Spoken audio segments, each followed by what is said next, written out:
Greetings, friends of the universe. Today we are going to discuss the feline humanoid race. Who are these feline beings, where do they come from, and what is their history and place in the galactic theater? Let's start.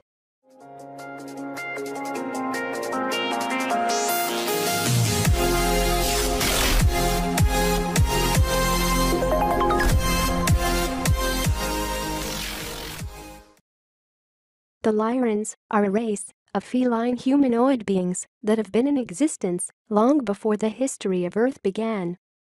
The felines are a bipedal race that stand from 12 to 16 feet tall.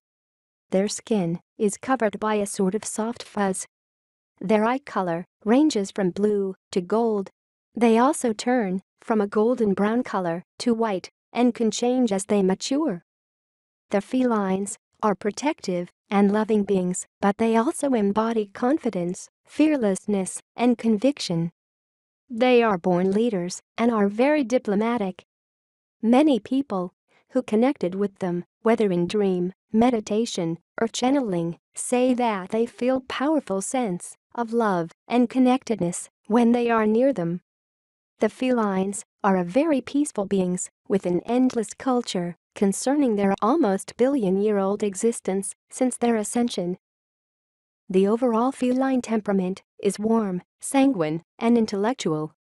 As they mature, they take on more of a summer, introspective, and gentle nature.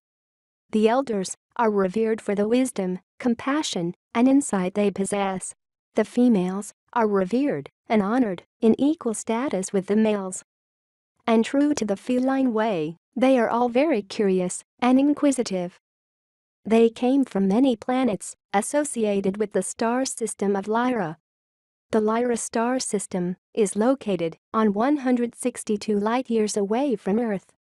The feline race's home planet is called Avian, although it's not pronounced the same way because it can't be pronounced in English. This planet is blue, it has 2 suns, and has a variety of vegetation and life forms. Avian was a paradise planet with mountains, lakes, streams, and oceans. It is known to have many small waterfalls dotted all across the planet's land surface, and this is where most cities were developed. They have wonderful towns and cities, but many are very isolated or small due to the fact that they can only go so far until they could possibly hurt the environment around them, like trees or animal species. So a large majority of these places were put upon grassy fields and oases. Long ago, before time as we know it began, the felines arrived in the Lyran constellation and set their home. When they first arrived in this universe, they were in etheric form and therefore went through the stage of evolving a physical body in which to reside on the planet.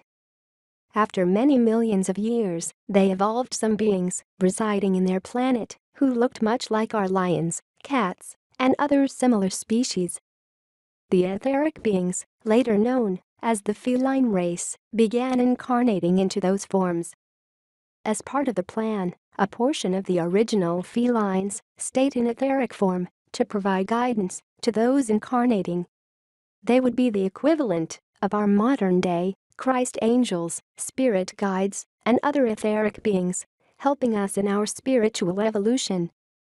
Since Avian was a third-dimensional planet, once the etheric felines incarnated, they would fall under the veil of amnesia and they won't remember anything about their etheric past lives. That is part of the workings of a third-dimensional planet of free will. Our Earth works the same way, and that is why when we incarnate, we don't remember our past lives. As time passed, and through countless incarnation cycles, the feline race evolved a line of felines that walked upright and retained the consciousness of their etheric counterparts, thanks to the periodic incarnations of some of the etheric felines and DNA from a bipedal mammal, similar to the Earth's ape, that was evolving on the planet as well. With the DNA from the mammals, the felines were able to take on a more human-like body while retaining most of the facial features and other characteristics of the feline. It was from this crossing, when it reached a certain stage, that the genetic line, known as the Royal Line of Avian or House of Avian, came into existence. The etheric felines would continue to take turns incarnating to provide not only DNA upgrading but teaching and training in higher dimensional principles, lest their planet-bound brothers and sisters get stuck in the non-sentient animal incarnation cycle. As you can see, the felines evolved on Avian in much the same manner as humans evolved here on Earth. The only difference is that the humans did get stuck in the animal cycle. In time, the conscious felines grew large enough in number to take on the responsibilities of planetary guardians of their homeworld. They continued to evolve and eventually developed the technology for space travel. Their etheric brothers and sisters continued to act as their guides from higher dimensions. Many among them became geneticists, a feline specialty, and began helping to develop life forms of various kinds for planets and stars in the universe. Some among them became great space explorers and scientists of various kinds. If it wasn't for them, we wouldn't be here now, since they uplifted our own creators, the Pleiadians. And for several years, they continued this process of creation, and as a result, thousands of races rose into perfect balance and oneness with the universe, alongside with the mighty and loving felines, who were called Lyrans because of their homeland, located in the Lyra star system. This great surge of light attracted negative beings through natural universal law, requiring balance. For a long time, they mingled peacefully, for many years, in perfect balance, and they too created beings to further balance the galaxy.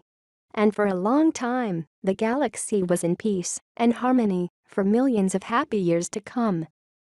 But something occurred that made the negative beings angry at the feline Lyrans and their creations, and after many attempts to make peace once again, a fellow allied star system was attacked by reptilian and bird humanoid beings from the Draconian Empire.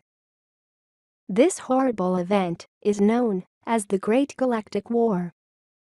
After billions had been killed, the felines feared that their homeland would not make it to the end of this war. Not too long after, the Lyrans were introduced to an ultimatum.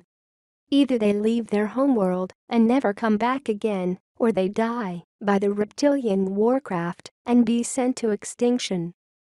In such desperate times, when the attacks began, a large majority fled to neighboring universes and took everything they could to accompany them. The felines told the humanoid species that they had most recently created to escape from the attack and to make homeworlds elsewhere.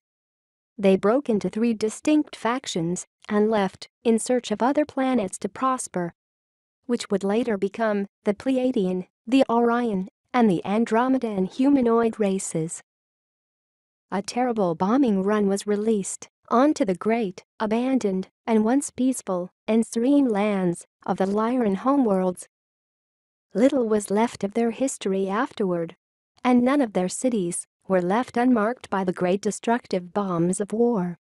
The reptilians thought they had succeeded in their genocide of the Lyran race and that all were truly extinct from this universe. Fortunately, that wasn't true. A group of shamans and priests were specifically chosen to keep the teachings, the history, and the beautiful and peaceful culture of the Lyrans alive forever. Afterward, many left their physical bodies to become immortalized, not for the purpose of living near forever, but to spread their message more easily across the galaxy. To the ones who listened to these divine priests and shamans, now knew that the Lyrans were still very alive and that they were always there for the sons and daughters that they had helped create and uplift. This was mainly their message to spread hope to the positive beings of the galaxy. Because partly of their virtue, the moral of the positive beings at war was greatly increased, and then they established a uniting rebellion federation. that would bring together all of the beings that wanted to be free of the reptilian grasp and even against towering odds of their much smaller force. This united force of beings of the light eventually made the reptilians surrender years later. This united force would later be known as the Galactic Federation of Light. Without the Lyrans, the war would never have ended on such a note, and the reptilians would have completely unbalanced the universe while killing billions of innocent lives. The felines eventually settled in Sirius, although, during their galactic travels, the felines had colonized other planets, most notably in the Pleiades star cluster. The felines eventually colonized a planet that orbited the Great Sirius A star in the constellation of Canis Major. On this heavenly planet of transcendental magnificence, the felines delightfully and tranquilly basked in the picturesque glory of their divine planet. Their society was a world of peace, benevolence, and understanding for their fellow beings. There was no wars, sickness, disease, perversion, greed, avarice, or any of the hideous darkness which is often found on Earth. They desired to share their benignity and benevolence with other beings on other planets, and so many felines eventually traveled to Earth approximately 1 million years ago. And during such a time, Earth had been invaded by reptilians from the Draconian Empire. A war ensued between the felines and the reptilians once again. The reptilians were driven underground. However, many humans had willingly turned to the dark and had brought about their own destruction. The Demis of Lemuria and Atlantis some 13,000 years ago. As the humans had generally brought such darkness upon themselves, they had to collectively experience the karmic ramifications of their own darkness as they have for the last 13,000 years. Despite this, however, the feline race still worked with Earthlings who sought to better themselves, both spiritually and physically, as did the Pleiadians, who were closer comrades of the feline race. The evidence for the feline Lyran beings can be found in Egyptian hieroglyphics and statues and stories of Egyptian gods and goddess. Some notable examples of this are the great feline humanoid goddess, Bastet, and her lion sun god, Myhos. Other Egyptian examples of feline beings, gods, and goddess are Sekhmet and Tefnut. Ancient Egyptian legends say that cats come from heaven and were brought here by the gods themselves. Cats are not just pets, since we all know about the huge mysticism around them in human history. In ancient Egypt, cats were held in such high regard that the penalty for killing one was death.